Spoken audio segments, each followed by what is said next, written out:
Alright, guys, you know me, I love to give knowledge. So, I know a lot of people want to do the YouTube thing and stuff like that, and they want to be a content creator in this time, and because content creation actually have a lot of income in it, right? And it's something that you can do from home, and it literally don't have to pick up yourself and actually go out and work for somebody. And if you could actually do that, that would actually be pretty awesome, right? Because I don't think it have anybody want to be trapped into the system that have out here right now and be working for anyone. So, we'll actually react to this girl video and I'll give my insights on it. You know how it is. Hope you guys actually follow, like, subscribe as well to my channel, and guys could go and check me out on Twitch as well. Top you, right? Leave a link in the description for you guys. So let's get into it.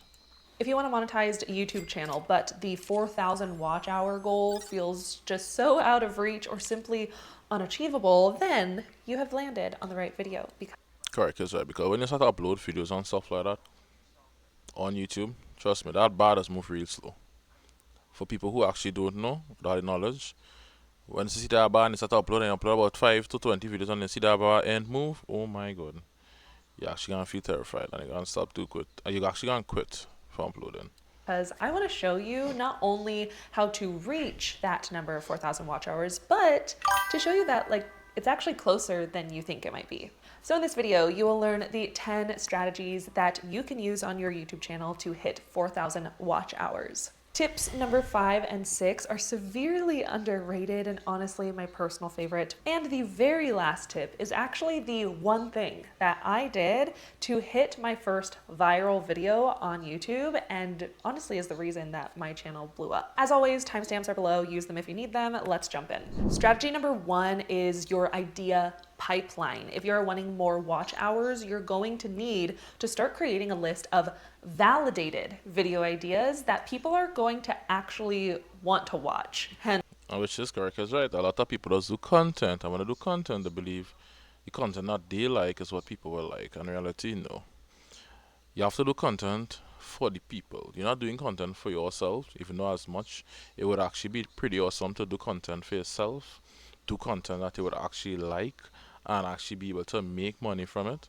But when you're actually doing content creation, you have to do stuff that people would like, people would be interested in, and so forth. And that how you actually gain longer watch hours, gain proper watch time, gain views, get subscribers, followers, whatever platform you're on, and stuff like that.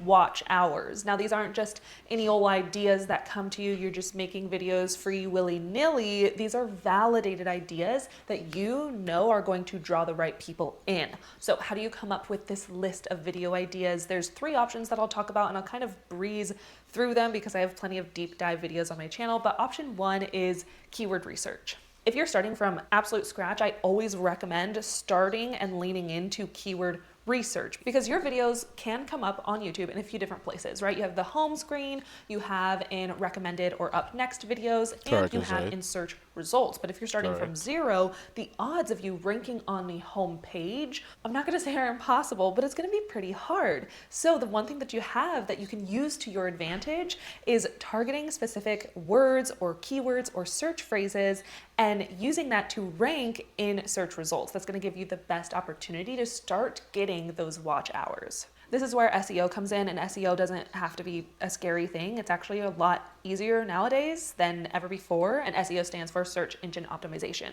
Simply put, all this is asking yourself, what strategy are you implementing to show up in search results? Do you have a strategy? If you do, you're likely implementing SEO. Some ways to implement this or get validated ideas that will help you rank in search results is to type in your niche or your content pillar on YouTube right now. Go to the YouTube search bar. Actually, don't click away from this video, but go to the YouTube search bar and type in your niche, like running or whatever topic you probably talk about on your channel, and see. Alright, so correct. The next thing about it, I know too, she's kind of skip across a few things kind of a little bit quick, but like with the search, even with the search and stuff like that, what she's talking about here, you type of content it does do, basically everybody have to pick a niche.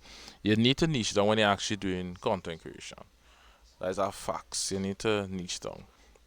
One is where you'll get to a little bit is if you're mostly doing streaming, where you could do reacting and you could do some gaming in between and stuff like that. Yeah, you'll get away a little bit with that. But when it comes down to YouTube, you need to pick a specific niche and if you know you're doing gym content, stick to gym content. You can't try to do gym content and at the same time try to do reaction content. On YouTube, the algorithm change up that if you're doing a specific niche, you have to stick in a specific niche. So that is the crazy part about doing YouTube.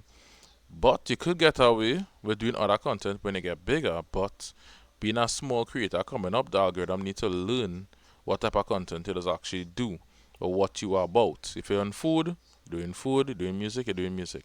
And then the algorithm will decide to recommend you afterwards, which you recommended was the proper places most people used to want to be in, which is actually one of the best places if you could be in recommended because you'll always be recommended. If you do, will always be recommended to other people. And search is when people search for your content, you will be at on top. So See what the suggested results are under that. Any suggested phrases like running tips, running gear, those phrases are phrases that you'll want to make videos on and use in your title and description. It's really as simple as that. There are tools that can help make this process easier, helping you find validated video ideas like TubeBuddy, vidIQ, Answer the Public. And my personal favorite is Keywords Everywhere. I use Keywords Everywhere all the ding dong time because it shows me how many people are actually looking up a specific term, and then I could gauge whether or not it's worth making a video about that topic. The reason that we're leaning into these search phrases is because YouTube is literally telling you, hey, this is what people on YouTube are searching. They're actively looking for this. Maybe make a video on this topic so you could provide the answers and show up in those search results. That's all it is. That's why I recommend leaning into it.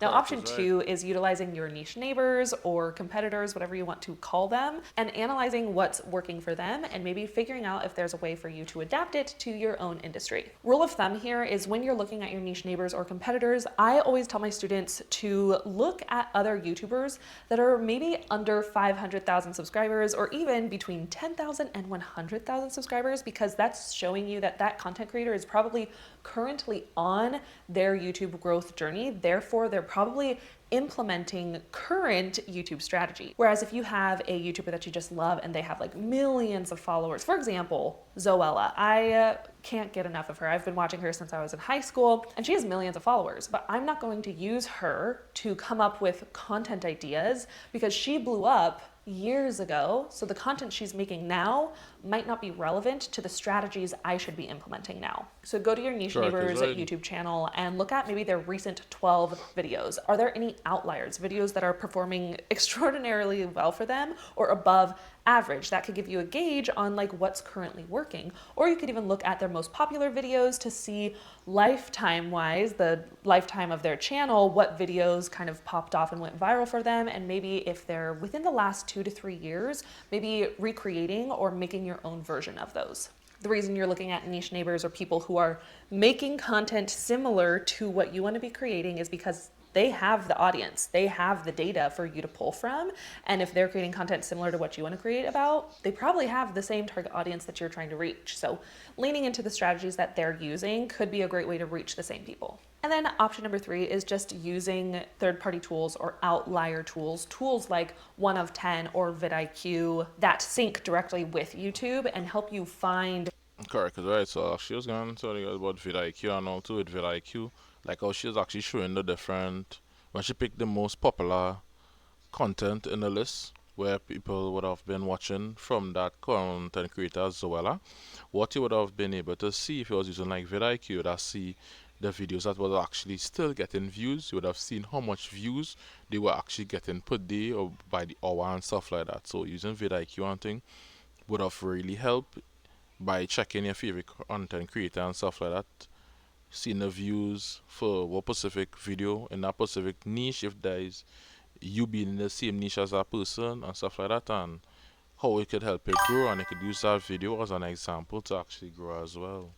Those outlier videos that are like performing extraordinarily well in your industry, and then taking their suggestions and adapting them to your strategies. I personally love the hands-on, thorough, maybe a little slower research. I feel like I learn a lot more with options 1 and 2, but if you simply don't have the time, these third-party tools do the work for you, and you can simply just pull from those validated ideas there. Now, if you are just starting your YouTube journey and you need some help help with like setting up your YouTube account with proper SEO strategies, or how to even figure out what your niche is. Should you niche down? What videos should you post about? I have a YouTube starter workbook that I created for beginner YouTubers, people who are just starting out. It goes over everything that you might need to know, including like gear checklists, how to come up with content ideas. So I'll leave that link down below. It is completely free, and I hope you find value in it. Strategy number 2 is video packaging. Now, you could have the best validated video idea in the world where you're like, oh my gosh, I know my audience wants this. But the only way to get watch hours is to get views. And the only way to get views is to get people clicking on your video. So how do you get people to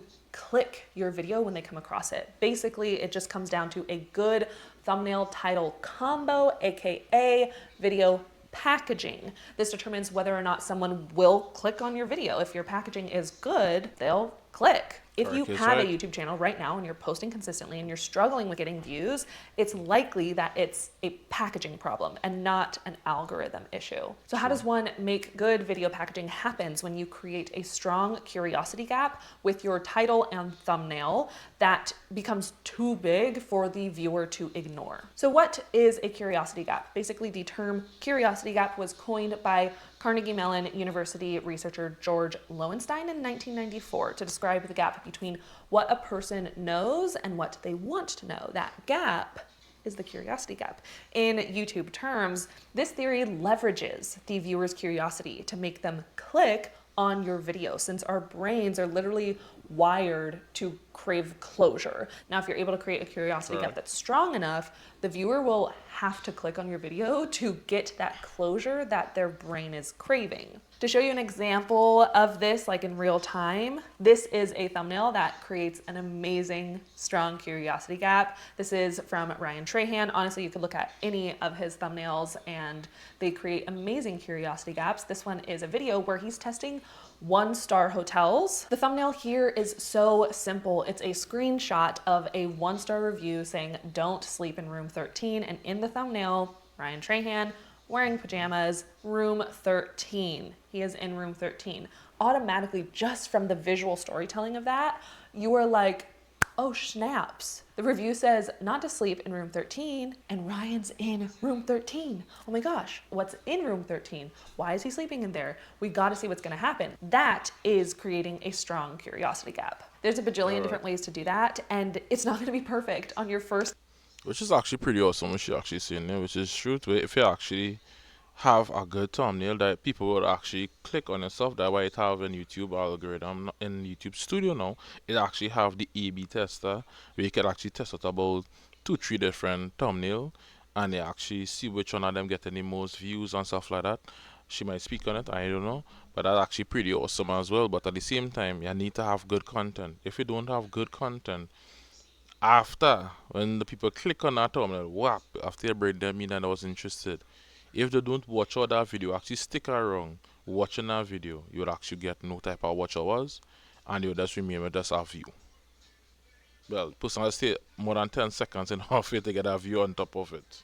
Go. It just comes down to experimenting with your thumbnails, and the more you do it, the better you get at it. I still am working on packaging with every single video. I don't think that I have nailed it at all, but it just comes with this openness and willingness to test what you know and try to see if you understand your audience well enough to know what's going to make them click. Now, if you've learned one new thing so far, consider liking this video because it's going to tell YouTube that other YouTubers like yourself will find this video valuable. And if you learn 2 new things by the end of the video, consider subscribing, since it's a free way to support me, my content, and allows me to make free videos like this for you every single week. Strategy number 3 is your 30-second guarantee.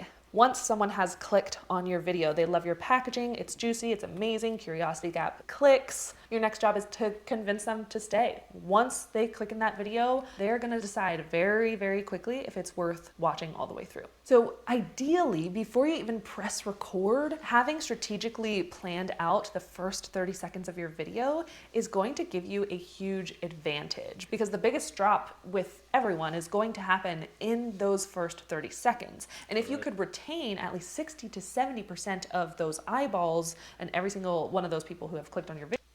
I'm going to tell her one time, that 60% she said is actually pretty high. most men who actually had that high retention line is because they're actually big. If you have a small channel, I wouldn't tell you to look out for 60 to 70. You're actually gonna look at under you might get if you could maintain 40 to 30, yeah, maintain plenty. But to get that 60 to 70, that's actually real high. Anything above that 60 to 70, you really have to be in God tier YouTuber status where, or content creator status on the whole, where people just love you. That's our content that people just really love. Video, Recording. you are more likely to get them to watch a good solid chunk of your video, which will add to your watch time. So how do we lean into this like 30-second guarantee and convince someone to stay on your video? I like to do 4 things within the first 30 seconds: confirm, hook, overview, retention. With confirm, you need to confirm that they're in the right place. You need to confirm that what the title and thumbnail said you're going to deliver on, you will deliver on in the video. You weren't just using that packaging as clickbait, you are there to deliver. This also Correct. goes in hand with the hook of your video.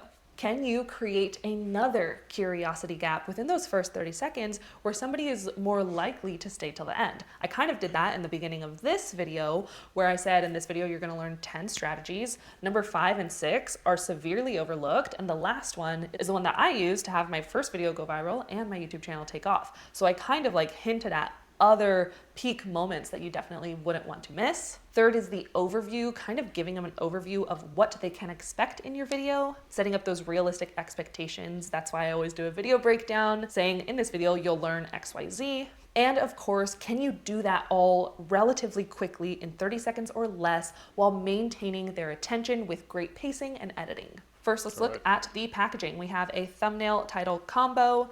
Thumbnail is a tweet from Drake saying no refunds. The YouTuber is holding up a burger and the title of the video is saying I tested celebrity-owned restaurants. Immediately there's curiosity. This YouTuber is going to test a restaurant that Drake owns. There's no refunds. Is there going to be drama? I didn't even know he owned a restaurant. Like, what is happening here? And then when you jump into the video and you look at the first few seconds of the video, first, you are validated you're in the right place. That first frame is matching his thumbnail. It's showing you like, yes, you are in the right place. This is really what the video is going to be about. And the first words he says are, it seems like every celebrity tries to open a restaurant. Drake opened a restaurant, but it was quickly shut down. Da, da, da, da, da, da, da. Are these restaurants actually good or are they just a scam? He's acknowledging the celebrity that he used in the thumbnail. He's teasing what to come. The intro is straight to the point. There's fast-paced editing, great visual changes, even some B-roll being implemented to help. Now, so some of the things that they're talking about in this video here now, a lot of people who know start off, well, they're not gonna be able to do that, so, right?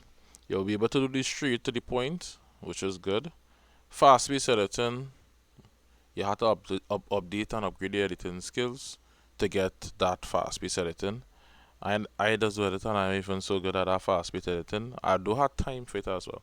You have the time. So don't and really fast as you're talking and stuff like that. If you just start to add in like maybe letters, talk right coming in back with a space, you show a different footage, like a B-roll, like I should say B-roll, then flip back across into you and stuff like that. It does take time. So most people know certain enough to really have that skills where they actually sit down and have a good editing skills or even familiar with a good software where they can actually sit down and pull, drop in footage or build up a meme package or maybe a B-roll package and stuff like that. So that does actually take time, and in time is actually learn those stuff. So that is for me. I will put that in like more the advanced package when you're not start up doing content creator. But when you start off, just start off with your normal pace, and as they go along, just like in the earlier part where she was talking about, you might have a favorite content creator and stuff like that, and they might be in the same niche as you. And what you would do is watch what they're doing. So you would watch what they're doing as you're going along, and you would try to implement some of the things they actually do. And they come like for your video, you're building a story, and when you build that story for your video, what would happen is that now you will have a template to work with. So every time you do a video, you'll actually have a proper template as you go along. With that pacing, you can absolutely tell that this creator was intentional with those first 30 seconds. I personally love using B-roll within those first 30 seconds to make a video a little bit more dynamic instead of just talking head. So where can you find B-roll? If you're not filming your own B-roll, then you can find B-roll on websites like Storyblocks, which is what I'm actually using throughout this entire video. I personally love Storyblocks as a resource for B-roll. I've talked about them on this channel for years, and I've personally been using them. You can actually get B-rolls on Pixels as well, free ones. Yeah, most of it on Pixels actually free as well, right? You could actually go and check out that as well. That's actually a good site. You actually get high quality B-rolls on that as well. You could use for your content and stuff like that. Them since 2021. So to be able to partner with them on this video and help show aspiring YouTubers and content creators a really impactful resource that you could use to save time and even up level your video quality just feels absolutely surreal every single time. So for those of you who don't know, Storyblocks is a all-in-one creative toolkit built to help creators tell stronger, more professional stories through video. It brings together a high quality human-made stock library of footage, music, sound effects, templates, and workflow enhancing tools all in one place so that you could focus on storytelling instead of searching across multiple platforms. I simply just have not had time to film extra B-roll for my videos, especially now being a mom. My time is much more sparse. Like, I feel lucky when I'm able to sit down and film a talking head video like this. So to be able to have instant access to what feels like endless media that I can use and my team can use to elevate my videos even more, and it allows me to save me time, like, sign me up again.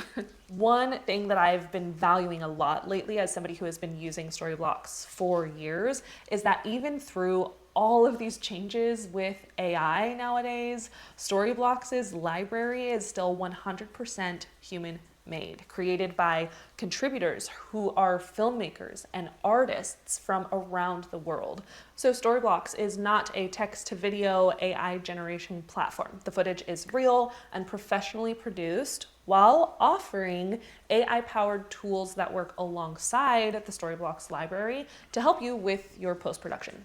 Then when you post your content, you don't have to worry about copyright claims because everything you download on Storyblocks is royalty-free, pre-licensed, and ready for commercial and monetized projects. Again, I'm someone who stands by B-roll being one of the best ways to improve video quality and increase retention. So to start telling better stories with the tools that I use, head to storyblocks.com/modernmillie or just click the link in the description. All right, strategy number 4 is the retention plan. With your viewer now staying past those first 30 seconds, now it's time to rack in the rest of your watch hours by increasing your retention, ideally with video editing. So retention is like your watch time multiplier. This is where your flow of footage, your storyline, and your editing can all dramatically increase retention. Some things you want to do is cutting out dead air or dead moments, pauses, breaths, anything that is slowing the flow of your video.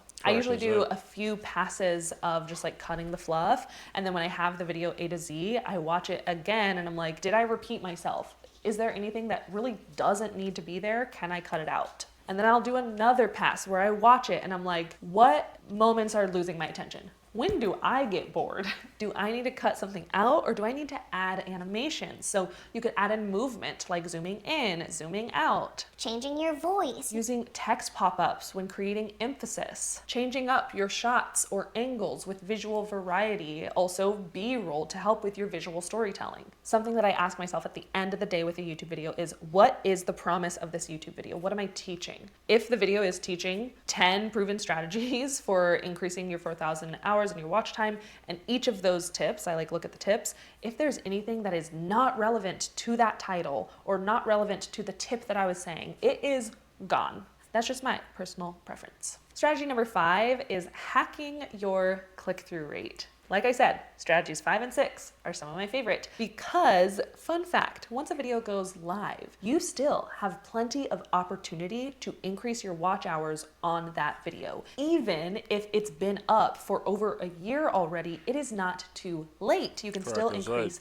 the amount of views. You just have to look at your analytics and figure out, okay, what do I need to improve on to leverage more views or hack my way to views, click-through rate, etc. So in this strategy, we're going to hack our way with getting more clicks on your video. What you're going to do is open up your YouTube Studio and click into the analytics of any of your videos. Under Reach, you'll see a funnel. Top of the funnel is impressions, then your click-through rate, then views, then average view duration, and then giving you your total watch time from impressions. Not bad. She actually average duration actually real good. That's actually not bad. Depending on the length of the video too. I actually didn't watch the length of the video, but let me see if you go back here a little 2-3 seconds. Right, the length of that video 26 minutes. I can't say you're gonna look to have 15 minutes of watch time. You have to again for you to have like those kind of numbers, you literally have to be top tier, right? Top tier YouTuber, top tier content creator, for you to actually have those kind of for you to actually have them kind of numbers. Cause like most of she videos, And click into the analytics. right? Most of she videos them would be about 20, let's say 30 minutes, 20 to 30 minutes. Yeah, so 20 to 30 minutes, and she actually showed a lot of she, information. Yeah, that's actually pretty cool, right? And she showed the one she actually click on here, so it's actually Of 27,000 any views she of get. your Shockingly, she didn't actually take off she revenue, right, off the on the video. Actually pretty awesome to actually get to see she revenue and all too. You actually see more views it actually still getting the video itself still getting. So I mean as in even though she since she upload the video it's actually because she actually have a few videos after this video actually getting views from browser, it's actually getting video views from suggested videos. And again from she channel page that will be she original channel page. You see search will be the lowest. So search will ever be the highest. Back in the days, search used to be high, but nowadays search don't be high. So you actually get more views from browser features and suggested videos, and that's where you actually want to be in, right? So browser features and suggested videos come like recommended. So before you suggest are recommended. So those are the ones that follow up that space, and you see views grow up to 50% more than subscribers choosing to watch the videos and stuff like that. So I mean, this video doing videos. real Under good, Reach, you you'll know. See impressions, so that how much time she videos also get pushed to people, so that when people see the video, you understand, and how much people click on the video. So you see how much views the video have on it. You can see 28K, right? we'll see a funnel. Top of the funnel is impressions, then your click-through And like from since published, so you can see all the views, which you get the views from the impression. You get to see watch from the impression, right? You watch all what's from the impression, right? And have the impression, and enter the impression on top with the full impression of how much people the video actually reach. rate, then views, then average view duration, and then giving you your total watch time from impressions. Your goal is to get as many You see, I just see name of that video, how to make videos look better. So actually, our video actually didn't do too bad when it comes down to revenue wise, views wise, impression wise. It could have get more views though. Right, so I mean, thumbnail wasn't speaking nothing much because if you get 300 something thousand impressions, if you are real bad, a real good thumbnail that are real grabbing people, it would have had more like 100 and something thousand views about that. people You know, from the impressions through the funnel down to watch time. The more people that you could pull through that funnel, the quicker you'll be able to get your watch hours. So the first thing that you want to pay attention to is your click-through rate. How many people are clicking on your video from the number of impressions? We want the highest click-through rate as possible. For me and my team, we try to aim for a 5% click-through rate or higher. And if you're seeing that your click-through rate is anything below 4% and under, this is telling you that your packaging needs some work. So you could redo and restructure just show us your like YouTube title 5.2. and thumbnail, even if a video has already been live. Proof that this works. One of my students in the BSP model She literally was like, I am gonna go back and update videos that aren't performing well. I'm gonna update the thumbnails based off of what I've learned in the BSP model and about video packaging. I'm gonna change the thumbnails to better represent what's inside the videos. And like, this graph doesn't lie. After she changed her title thumbnail, immediately got like, I think it was like 3,000 more views than before. She didn't have to do any extra work of like filming more. Like true, people don't know that now too. So that she's saying actually make a lot of sense. Eh?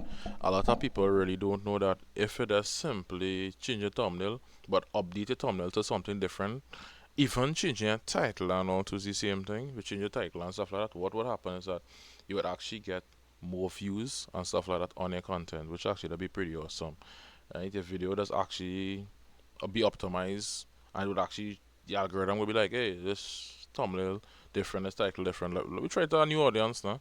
Let me see what will happen, and that what does happen is actually gain more views and stuff like that. Once it's some good stuff, actually good content, good thumbnail, good title, stuff like that. Content. All she did was update the packaging and immediately started getting more views and more watch hours. This also goes to strategy number 6, which is hacking your watch time.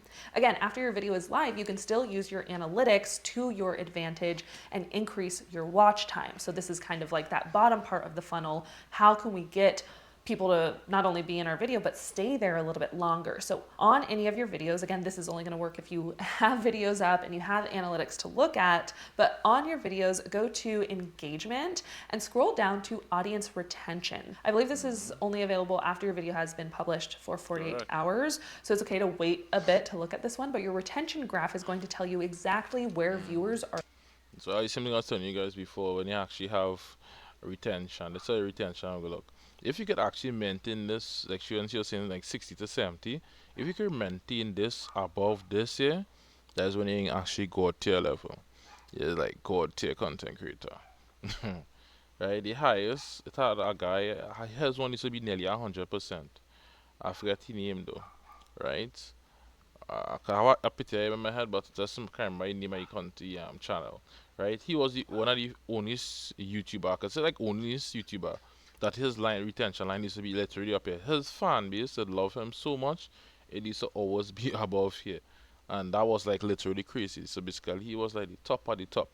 So you gotta be like the top of the top. But if you're not the top of the top, once you reach about here, so like how she had about 60 here, that was just pretty good. You could actually grab onto them as best. Once your content really good, if you could grab onto them and maintain at least around here, like I was telling you guys about 30 to 40, real good.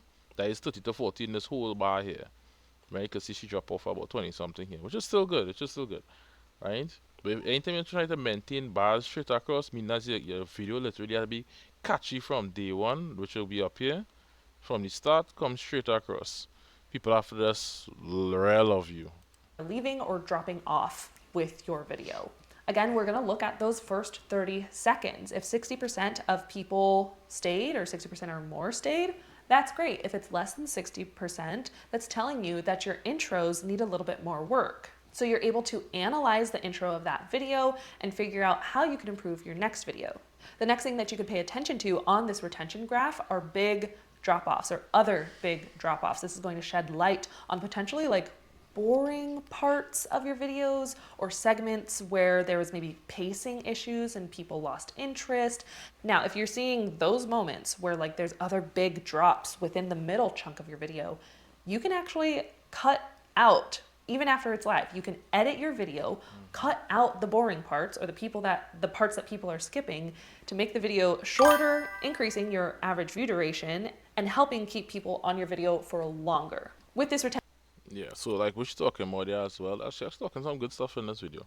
So like in between your videos, a lot of people what they won't do is like cut off the boring part. So what if you're doing proper edit when you're doing your content, what you would learn to do is that okay, this is my video. My video is 10 minutes long. When you sit down and you done cut off dead zones, what would happen is that your video would come down to about 7 minutes.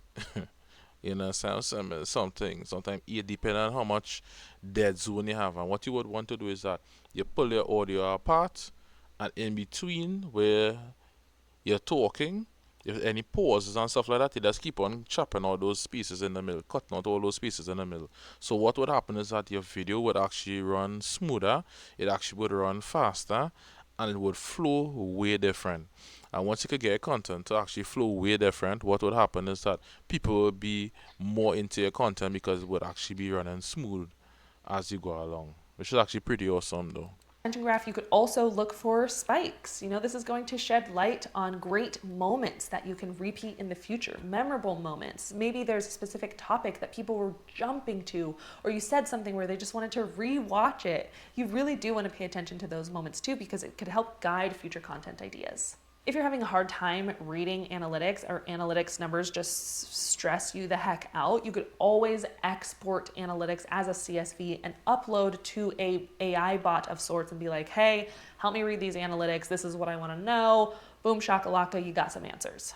Strategy number 7 is know your math. Who would have thought math would actually come in handy? Somebody knew that would be good for After them. graduating high school. Who would have thought? So you can actually calculate how many videos that you'll need to post in order to hit 4,000 watch hours, which this is only relevant for those of you who already have videos up. You already have channel analytics, you already have some data to pull from for this. So let's watch this short form video from TubeBuddy. 4,000 hours equals 240,000 minutes of watch time. And the easiest way to estimate how many views you need is by looking at your average view duration.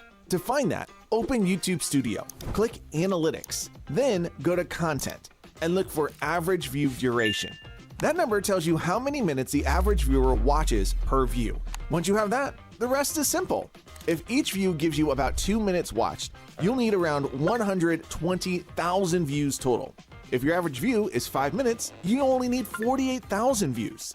At 10 minutes per view, that drops to 24,000 views. And if you're averaging 20 minutes per watch video, you only need 12,000 views to hit monetization. So first thing you have to do is find your channel's average view duration. That's going to tell you how many minutes the average viewer watches per view. Whatever that number is, divide it by 240,000 minutes, aka 4,000 watch hours. That's the number of views that you need to reach, ideally, to hit the 4,000 watch hours. Now we're going to take it a little bit further.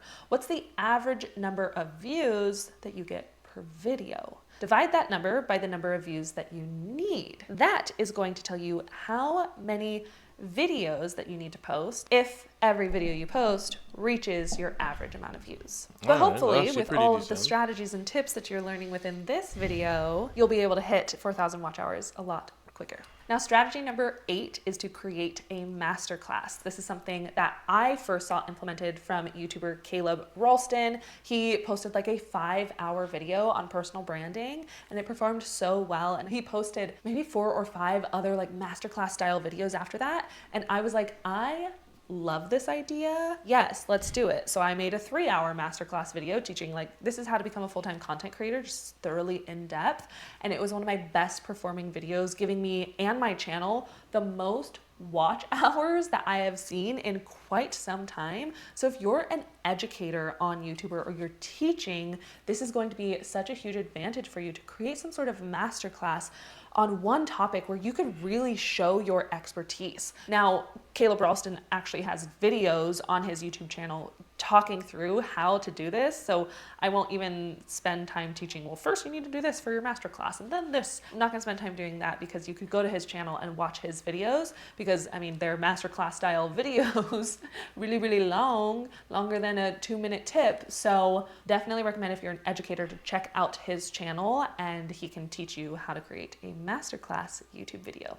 Strategy number 9 is creating bingeable content. There are kind of different approaches to bingeable content. And I think one thing that people think of when hearing bingeable content is creating some sort of like signature series or creating a series. And there's nothing wrong with creating a series. The one caveat, the one reason why I would like hesitate giving that advice to someone is because if you haven't had any videos get a good amount of views or even like spike, get reach, if you haven't had any videos like get maybe over 100 views, or if you're new and you're just posting, I wouldn't commit to a signature series because you don't even know if that is what your audience wants yet. Signature series work well after you've already posted and you've validated what your audience is craving from you, and then you could lean into that crave with creating a bingeable series on top of it. So that is usually where like the bingeable series comes in, is after you already have data guiding you the direction to go.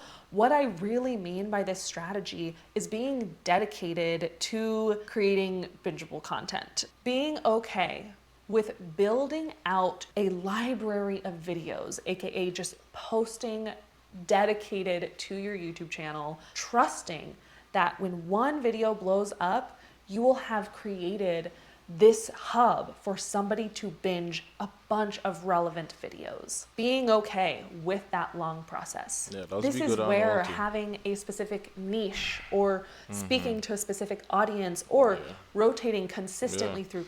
I come just like if you do bodybuilding and how to do bodybuilding and stuff like that, and a person come across your content and actually really like your content about bodybuilding, what they would actually do is go and check out your other content and stuff like that. They might go to see you before you start bodybuilding, when you now start, what type of body structure you had and stuff like that.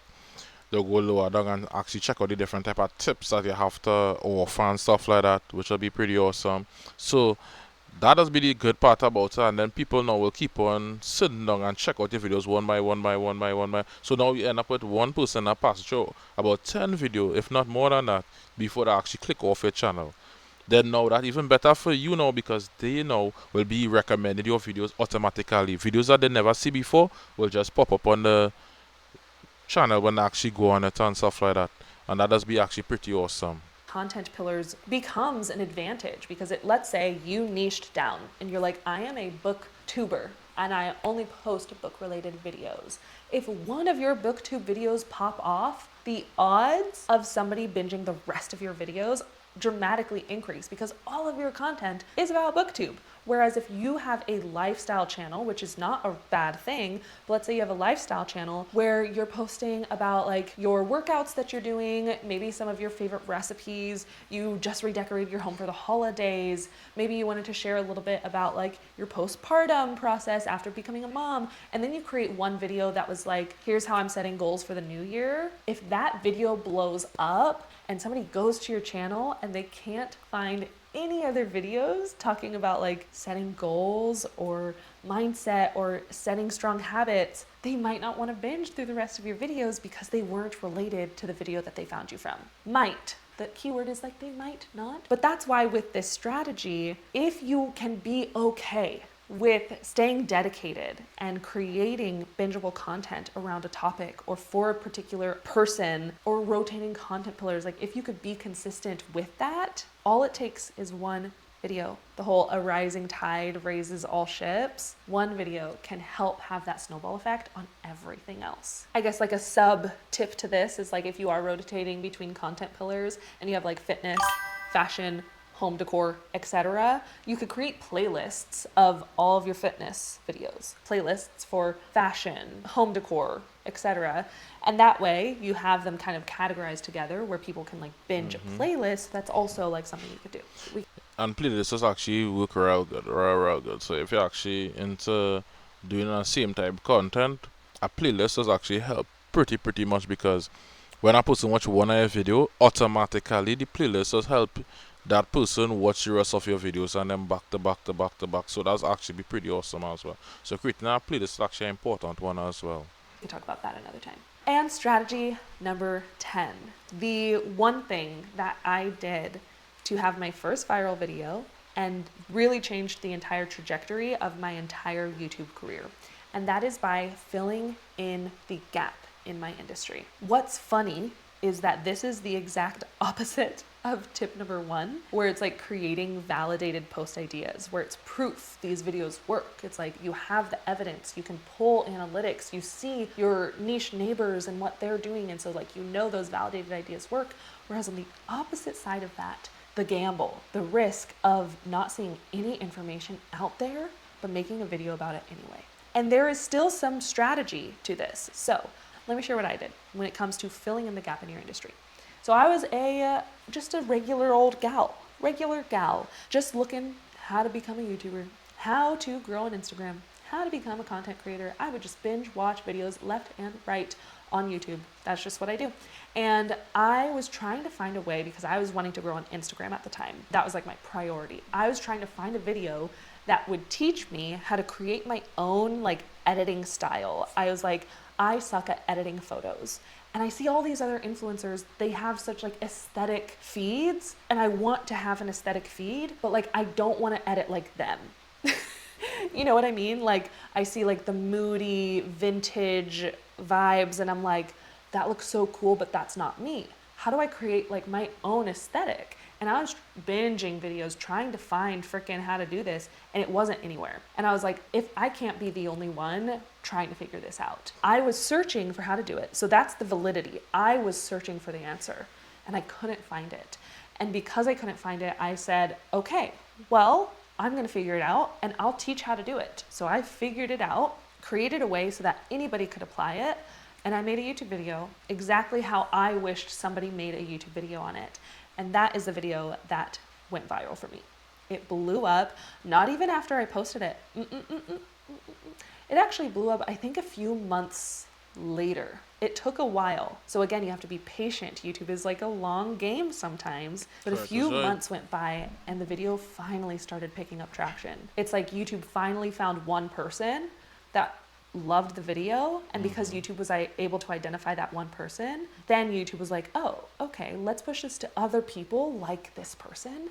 And because I filled in a gap in my industry that nobody else was doing, that was my unique advantage. So if there is anything that you're struggling with or you're trying to find the answer to and you can't find the answer anywhere, that is a sign to make a video on it. Luckily for me, it was within the niche that I wanted to grow anyway. I was already teaching Instagram tips on Instagram, so it made sense for me to teach it on my YouTube channel, and it worked out that that was already the space that I wanted to grow in. So that is filling in the gap in your industry. If you've made it this far, let me know which of the... No, that's actually decent. That's actually decent. She actually gives some good tips there, so I hope you guys actually watch out this video until the end as well. You know, hope you guys subscribe to this channel, like this video, and all to help it trend the YouTube algorithm to other people so they can actually get this knowledge as well. Because a lot of people actually want to become content creators, but they wouldn't take the time to actually watch these type of videos. And these videos does actually be educational, it actually does be helpful. Then you actually trying to sit down by yourself and try to do it from scratch. These people, and even from my channel, you actually see videos that would be helpful for you guys, that might teach you different type of styles on maybe editing, maybe a lot of different things, right? Because I have some new videos will be coming for you guys and also in the future as well. And that would actually help on being a new content creator and you being establishing yourself out there and bringing whatever product or whatever you have to offer to the world. You'd actually bring it in a more professional way and a way that people would actually sit down and be comfortable to actually watch your content. So actually hope this video is actually helpful for you guys. Was your boy Top? You go and check me out on Twitch as well. Actually I'll be live on Twitch as well. So go and check me out on Twitch. And I'm out.